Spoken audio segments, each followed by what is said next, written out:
Well, NATO leaders are meeting in Washington this week, starting today, and Ukraine is one of their top priorities. The corrupt country that lies and kidnaps people to throw them into war. Yes, that Ukraine is the priority, meaning they will take your money if you are a member of a Western nation, and they will funnel it into a corrupt war and people will continue to die. But hey, NATO is super cool these days. Even they have influencers to lie to us, tell us that NATO is only a defensive organization. Check out this super dope dude who dropped this video on NATO's Twitter page.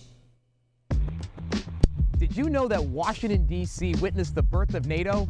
It all started right here at the Andrew W. Mellon Auditorium, where 12 countries from Europe and North America came together in 1949 to sign the document in this building, laying the foundations for the NATO we have today, the world's most successful political and military alliance.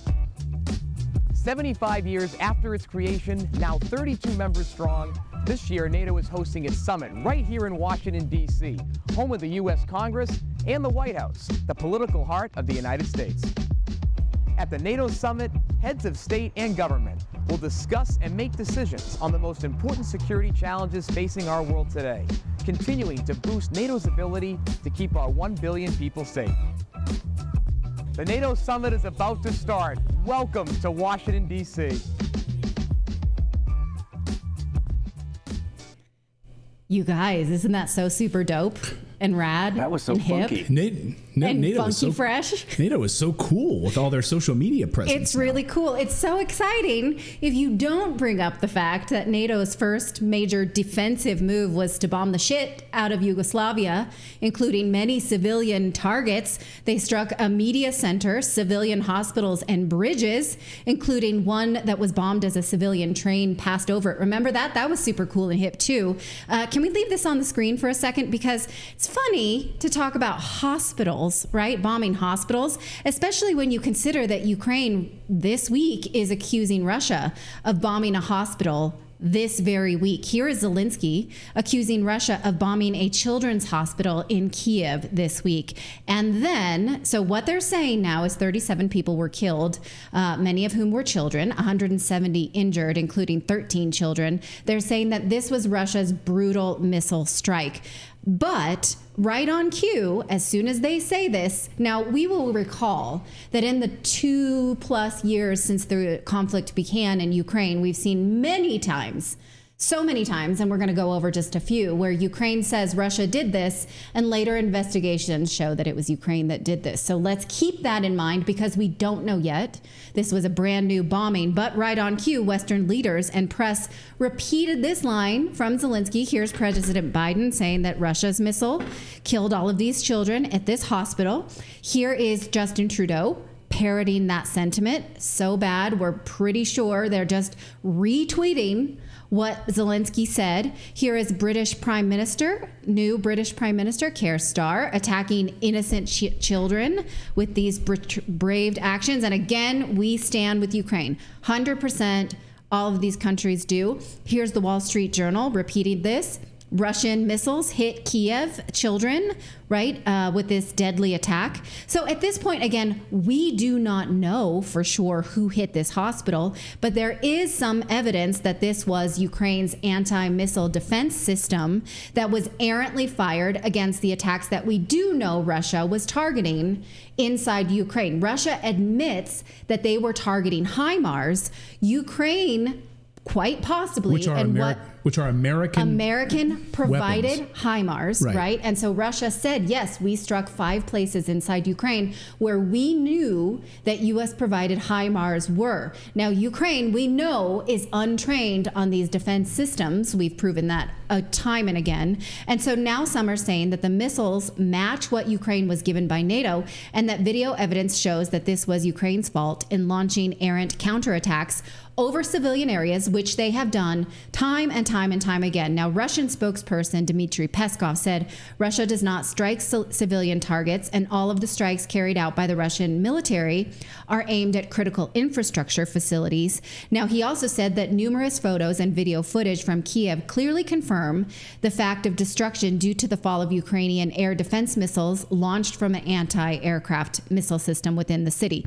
RT is the only press giving both sides of this story at this hour, saying that it is pro-Kiev media outlets saying that this was Russia, but Russia is saying that these were Ukrainian defense systems. So what should we do with this information, given I'm assuming you're not there, I'm not there? We don't know. Investigations are not complete, but what we should not do is believe that this is a reason to up the ante, to go to war with Russia more, to use Western money to tank Western economies, to drag out this war more. That's what we should not do. If past is prologue, then Ukraine most likely will be found responsible for this. We can't know for sure, but we've seen this before. So let's look at this past as prologue. In 2022, Ukraine claimed that Russia bombed a maternity hospital, only it was in fact Ukraine that was bombing that hospital. Last year, Ukraine claimed that Russia bombed Poland. It turned out absolutely that Ukraine bombed Poland. Even President Biden, when he understood it at the time,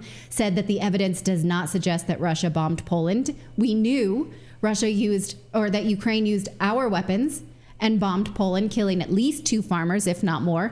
Even President Biden admitted that, and not before, though, these 2 clowns called Zelensky on the phone to tell them how sorry they were that Russia did that. Remember this? I love it. Prime Minister Trudeau, Prime Minister Sunak, President Zelensky, please go ahead, you're online. Hello, Volodymyr. It's Rishi and Justin. Remember that? What I love still is Justin Trudeau putting on his own Zelensky accent. He's like, hello, Vladimir. He's like, you don't speak that way. You don't. Hello, Vladimir. His Despicable Me accent. To all world leaders, like when they have like a big meeting of like the G20 or something, is he walking around going like, oh, hey, bonjour. I guess he probably doesn't speak French, but that was a bad one. That's like if we go to a Mexican restaurant, like, I'll have 3 tacos and 2 cans of beans and some tortillas. What is tequila? What is tequila? It's like beer.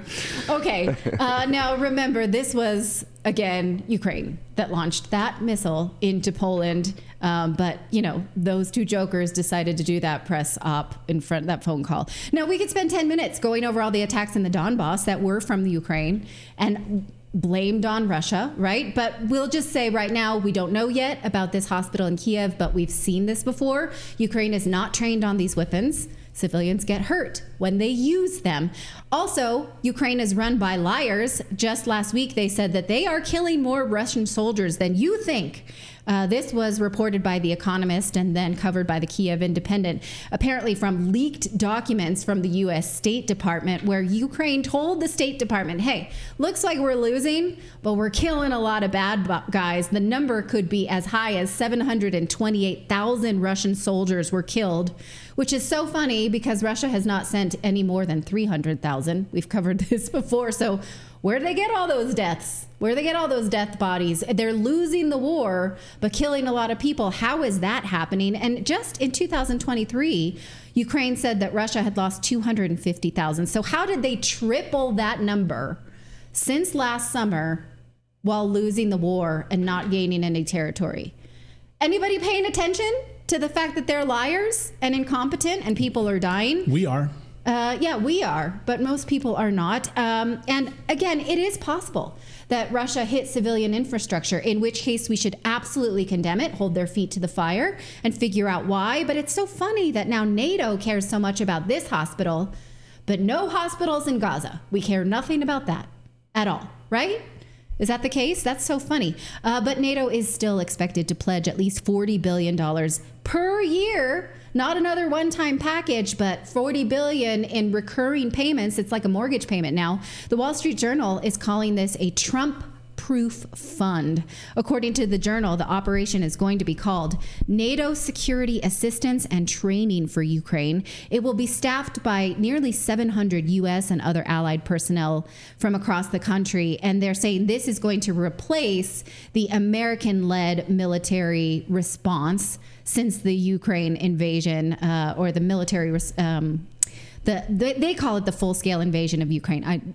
Since the conflict began in Ukraine. And I am not an expert in international alliance treaties, but I don't think you can Trump-proof, or for that matter, RFK-proof, this treaty, because if both of those world leaders decide that this is not in our best interests, which both of them have publicly stated, then we will get out of it. But for now, we've got Biden in office. He loves war. He loves NATO. He loves destroying the American economy by sending money to foreign wars. So that's what we've got now. So this week, that's what's on the agenda, this celebration of hip hop NATO. Let us know what you think of that.